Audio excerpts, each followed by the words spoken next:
Well, welcome everyone. You are part of a exploration of a new venue for us as we begin to share our research and our work. I am the Reverend Marshall Keith Shelly.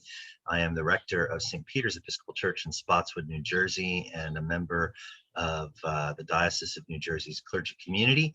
I want to welcome you all and also welcome my father, Dr. Robert Shelly, Professor Emeritus of Ohio University. Hey, Bob. Hello. Good morning, good afternoon. Wherever this video finds you. Yeah. I'll ask you if you'd be so kind, if you're watching this on the YouTube channel, to like and subscribe. This is a new effort and exercise for us to begin to share our theory. And just remember that any material you use from this, just feel free to quote us. You're welcome to do so, but let us know that you're starting to work with it, and let us know in the comments what you think of what we're doing.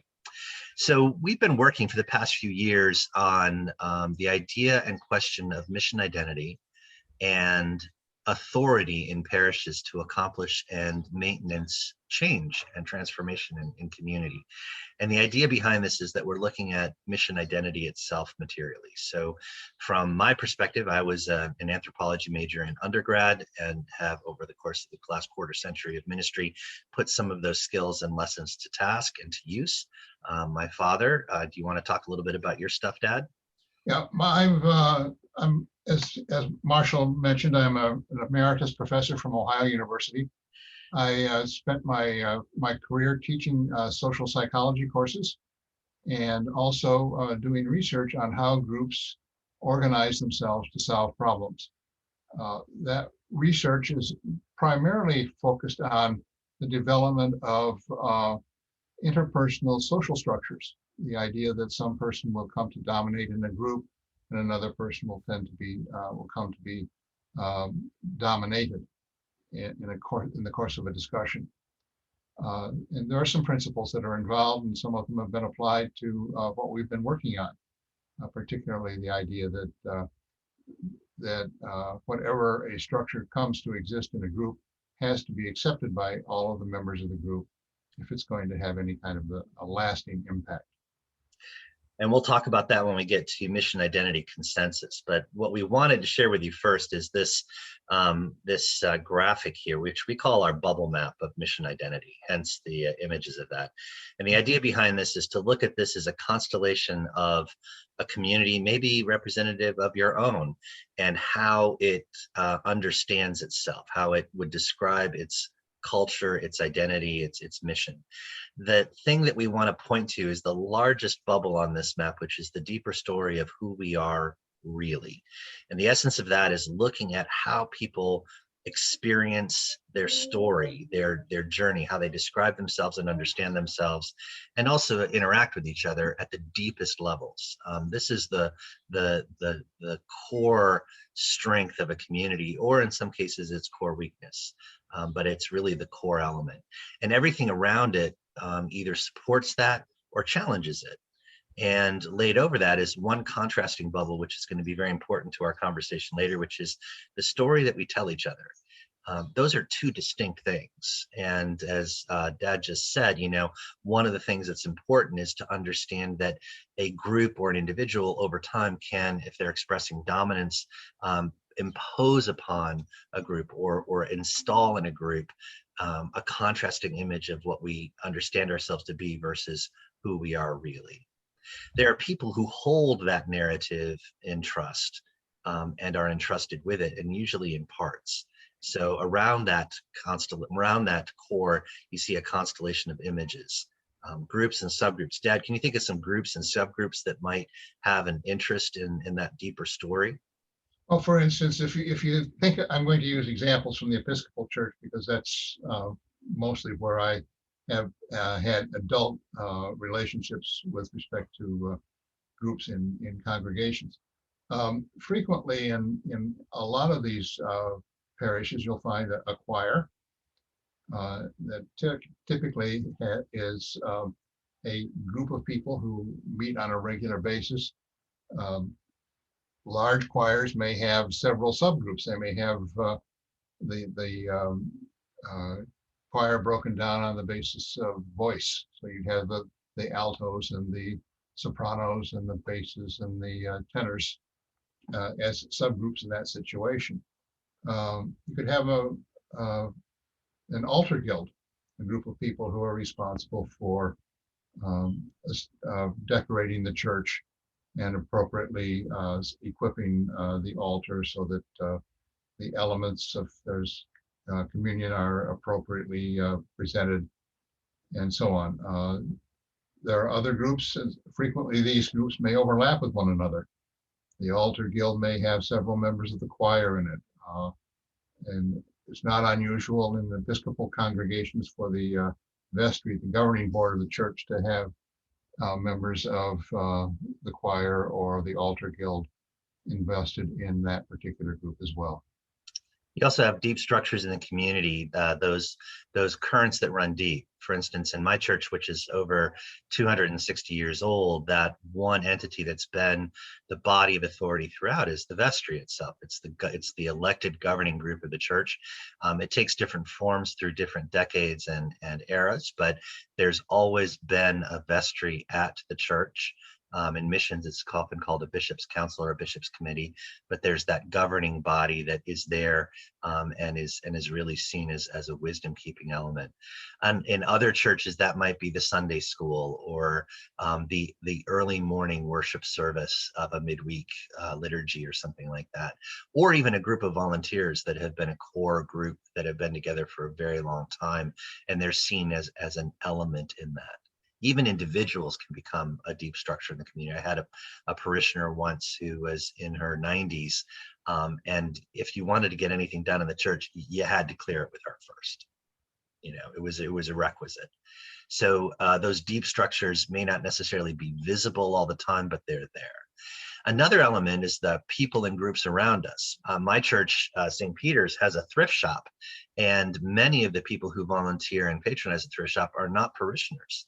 They actually are supporting the mission identity of the church, but they're not actually technically Episcopalians or members of the body of Christ as it understands itself as it gathers on Sunday morning, but they are intrinsically holding elements of our mission identity and trust. And we're seen as the church with the thrift shop. Or the thrift shop where a church is.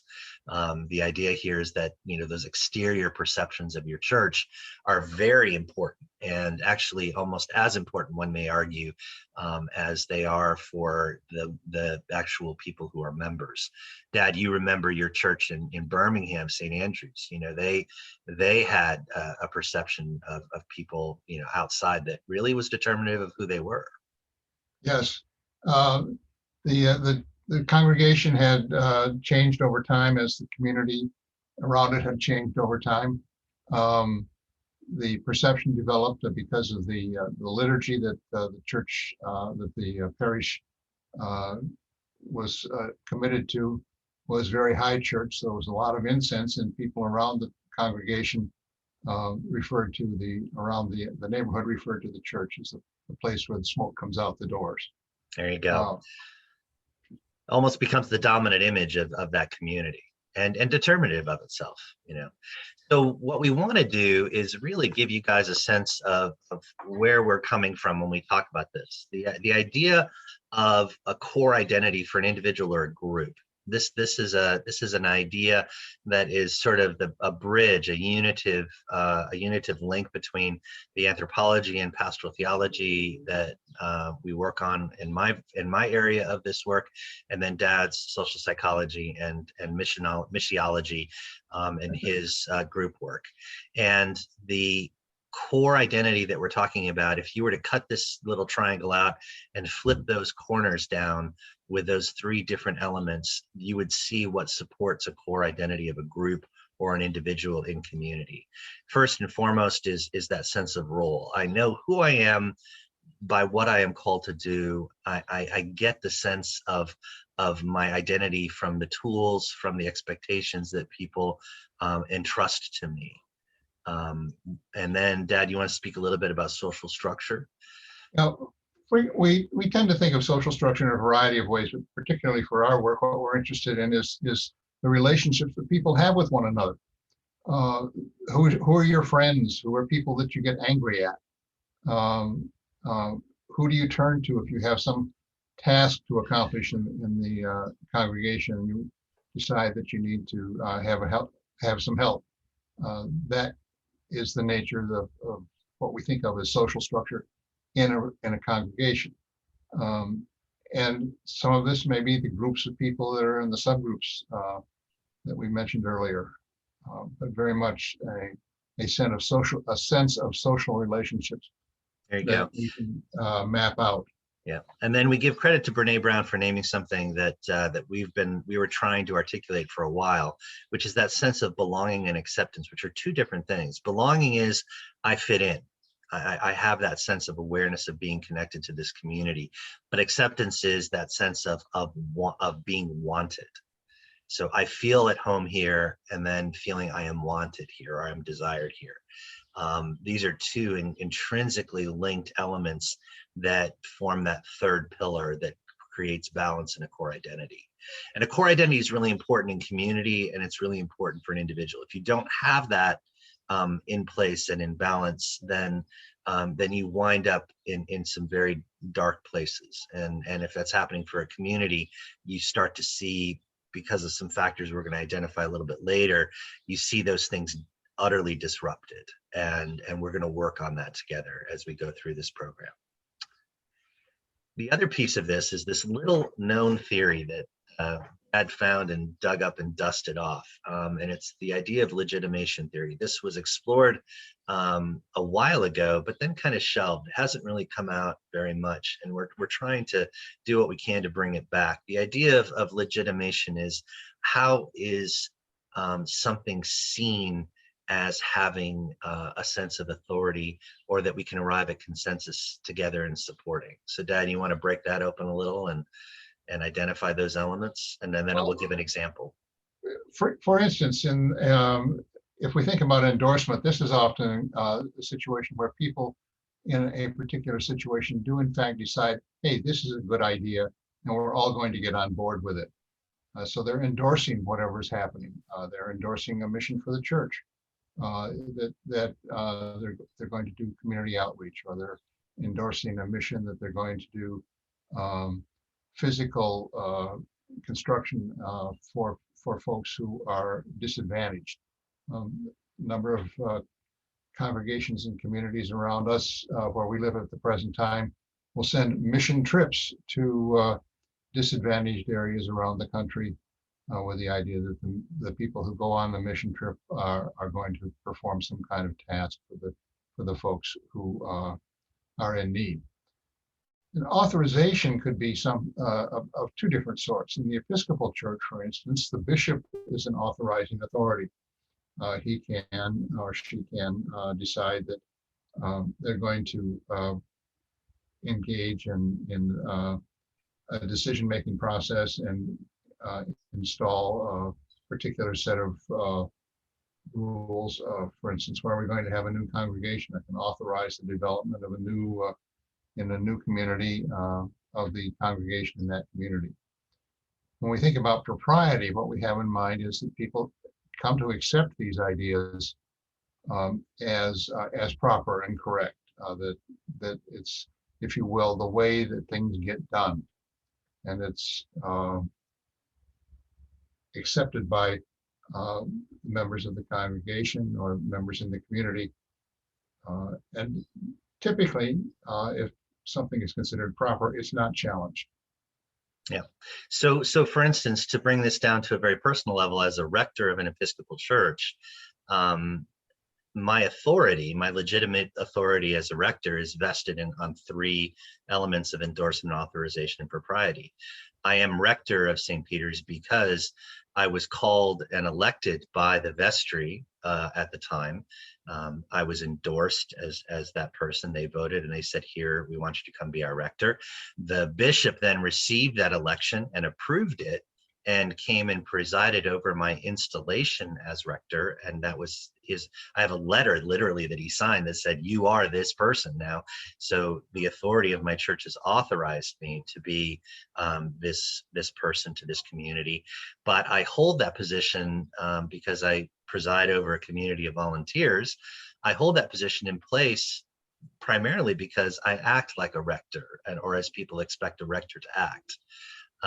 And so, you have, as Dad just described, this idea of community, finding and endorsing an activity, or of an individual being vested with a sense of authority. And that sense of legitimation is really focused on maintaining that. And we find that when there's a breakdown in legitimation in a community, that's when you lose that sense of consensus. A pastor loses authority. A pastor loses endorsement. A pastor may not act like they're supposed to, or a community may not act in that way that's necessary. And they begin to fall off that legitimation highway, which gets us into a place of conflict. And here we are. We found it easy to remember because it's the 4 Ds. We tried to come up with something that was catchy. So the 4 Ds of conflict. This leads to what we call high cost, high level conflict. This is the stuff that really disturbs and unhinges a community from its intended purpose, its sense of its identity.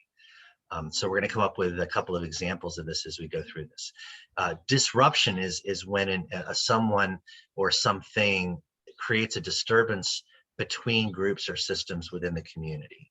Could be an individual who is particularly aggressive, or a antagonistic individual, or it could be a situation that causes upset. I had a situation in one church where one individual in particular held a great deal of information in trust from the community, but when challenged, would use that information as a weapon. And that person used that as a wedge to drive between pastor and community, or between groups in the community. And it really didn't alleviate, that disruption didn't really alleviate until she made the decision to leave the church. Dad, can you think of a situation of displacement? For instance, common disasters that occur in communities will often result in displacement. A fire in the church building moves the congregation out of the church, or a storm like a tornado or a hurricane can in fact have a displacement effect by forcing the group to find a new way to accomplish its missions. And that can create that loss of context. We're starting to realize we really have to respect that as a disruptive element in culture, to be in a place where you aren't in that spot. The interesting thing, we're going to contrast that with dislocation, which means that an individual or a group is removed or excluded from access to a familiar routine, a way of doing things, or a space. And we've seen that in the pandemic particularly. I have a grief group that has met for years at our church, and used our space to gather. Unfortunately, we can't offer that to them anymore. So as a result, they've been dislocated. They haven't been able to meet as a group anywhere for over a year now because of that. We can't offer that space to them safely. So dislocation, it's different from displacement because you're not depriving the community of its context. You're actually depriving it of its access to a place, to a thing, to a way of being. Can you think of some dissonance areas, Dad?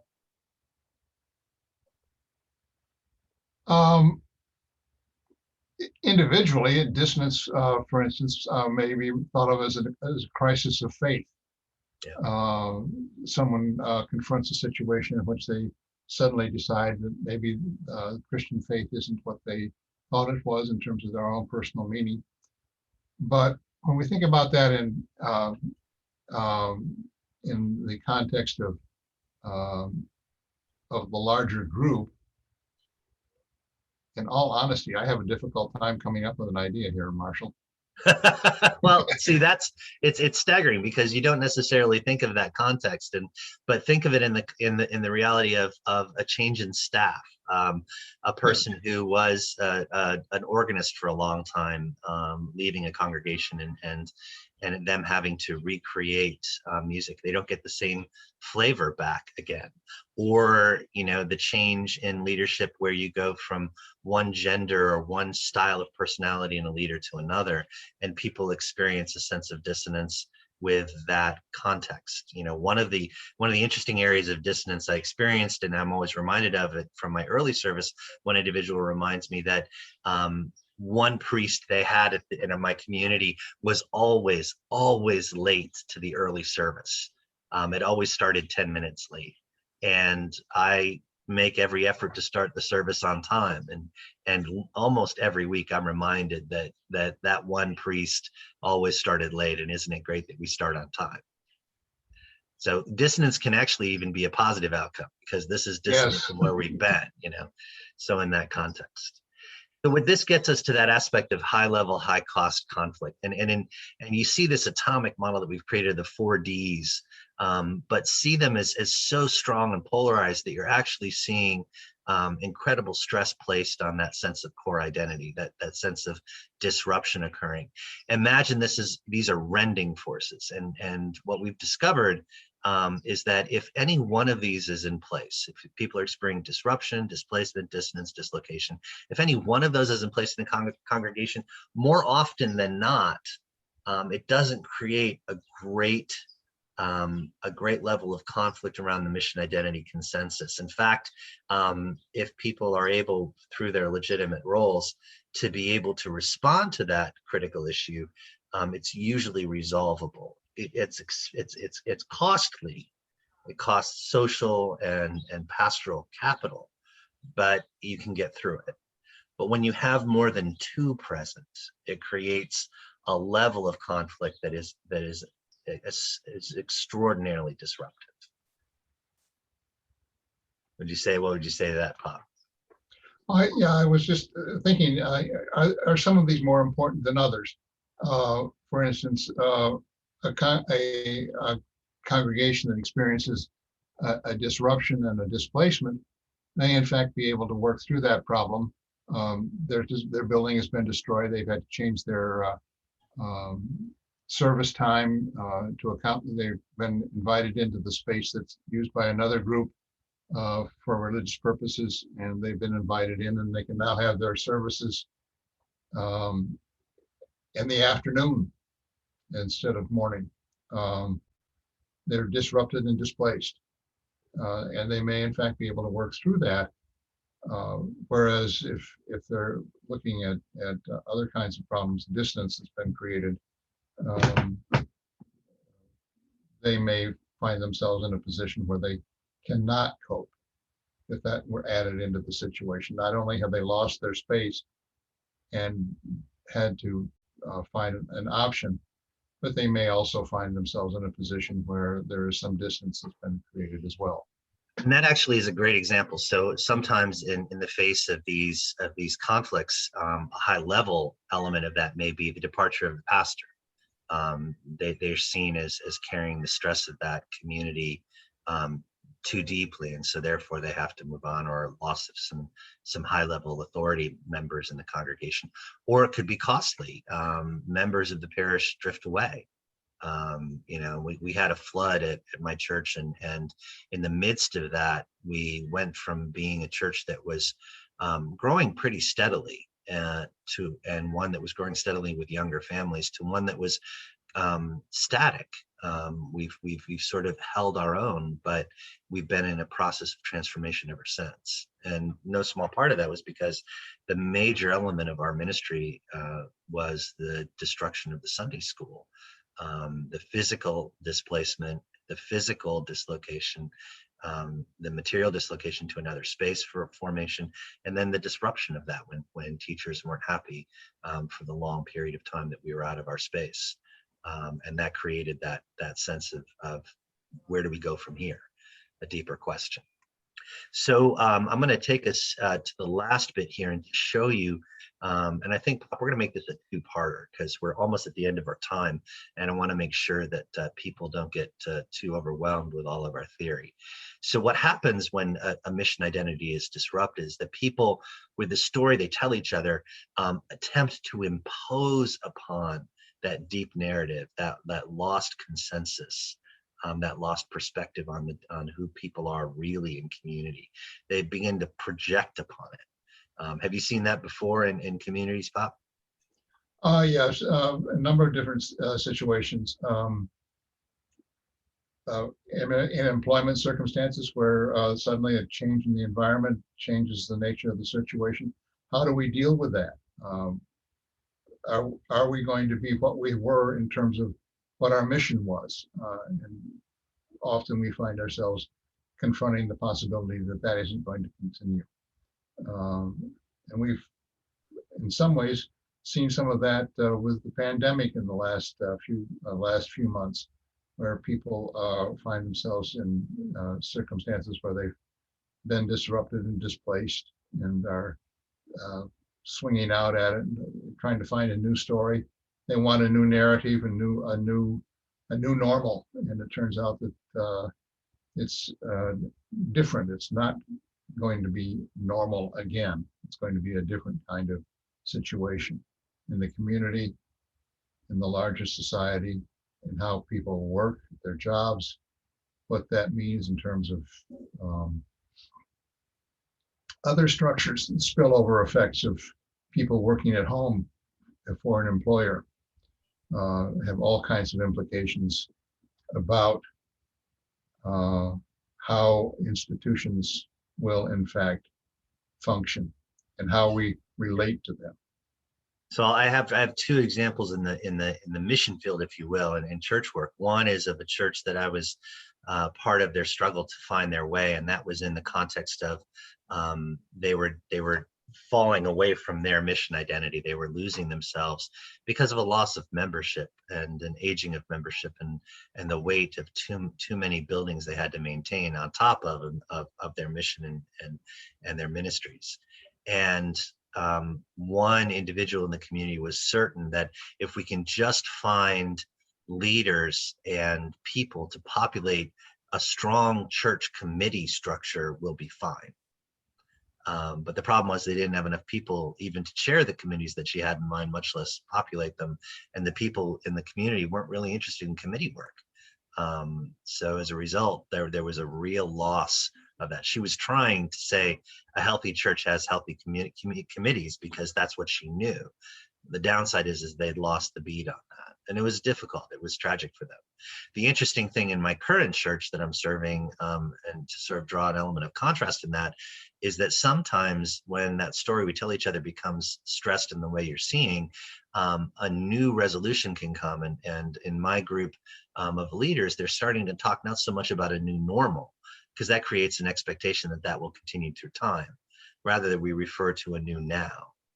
And as we move through the resolution of some of those core identity disrupted, mission identity disrupted images, then the next issue of this video series, you're going to see some of the ways that we seek to reaffirm that mission identity, reconfirm it, and set a focus. So I thank you for your time today, for watching the video. Please like and subscribe and hit the bell for notifications so you can see what comes next. Dr. Shelly, thank you for your time and for this continuing collaboration. And we look forward to answering any questions people have in the comments. Thank you. Yeah. So he's a man of few words, folks. I have to talk a lot. All right, Pop. Thank you so much. And we will see you guys next time. Take care and God bless.